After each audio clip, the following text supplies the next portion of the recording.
Rangkaian peristiwa tentang mitra usaha sejahtera. Jaringan usaha anggota. Bincang-bincang santai dengan pelaku UKM yang mengungkap kisah-kisah menarik dan inspiratif. Semuanya akan dibuat secara nyata dan terpercaya dalam Rahastra Official.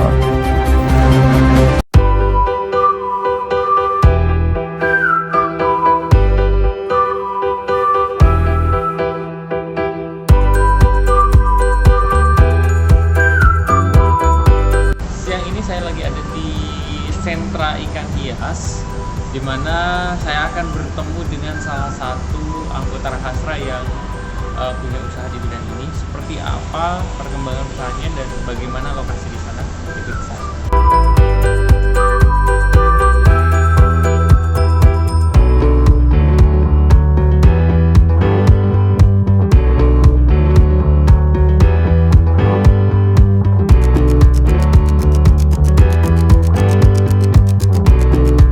Jadi ini adalah salah satu lokasi usaha anggota Rahastra, namanya Ibu Rosi Marcelini dari cabang Ubud. Bahkan berdasarkan informasi bahwa Bu Rosi ini memulai usaha sejak terjadinya. Sebelum nonton videonya, jangan lupa untuk like, comment, share, dan subscribe.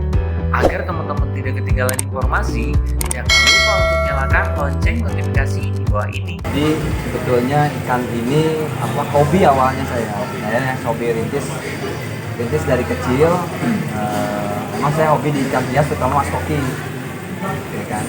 Nah, seiring waktu kemudian saya aktif lah di komunitas ikan hias koki, mulai dari membudidaya, kemudian kontes, pameran-pameran. Tapi saya lebih mengedukasi orang gitu loh ya, untuk supaya melihara ikan tuh mudah sebetulnya. Mas koki itu tercitrakan ikan yang murah, terus mudah mati, ya kan.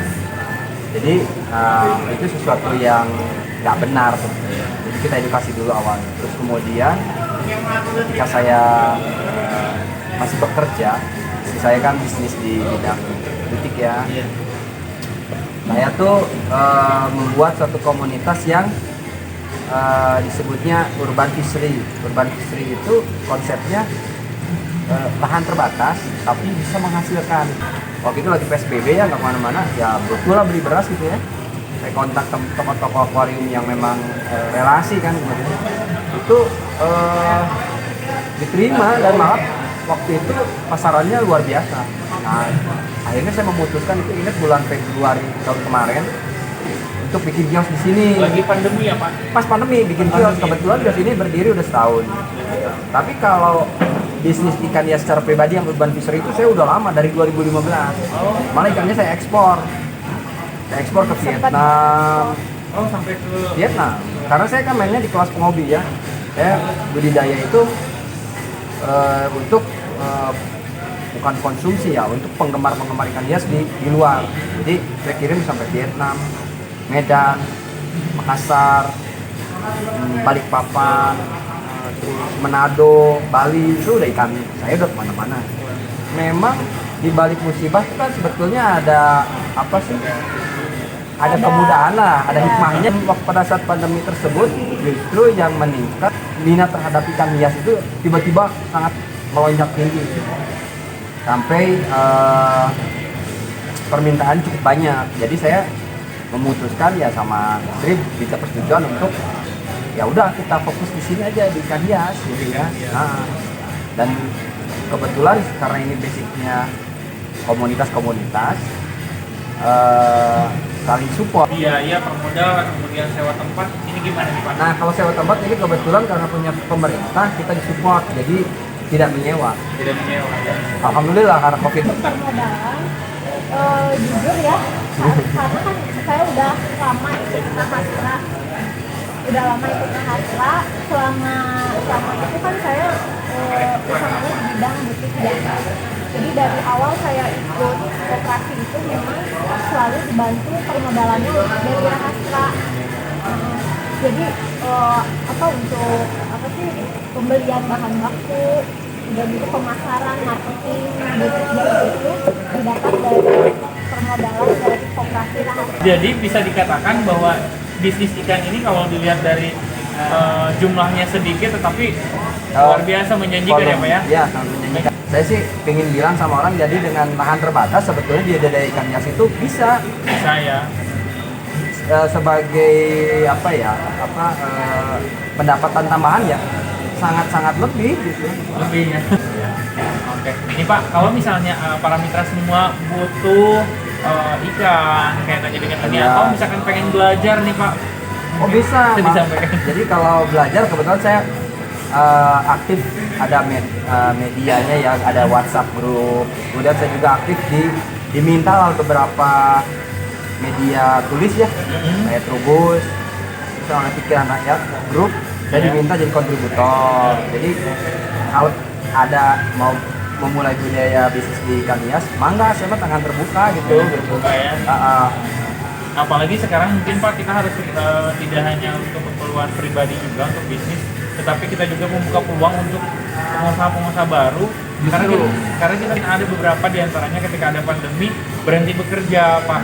Ya. Kemudian ya gulung tikar usahanya, mungkin ini bisa menjadi solusi ya Pak ya.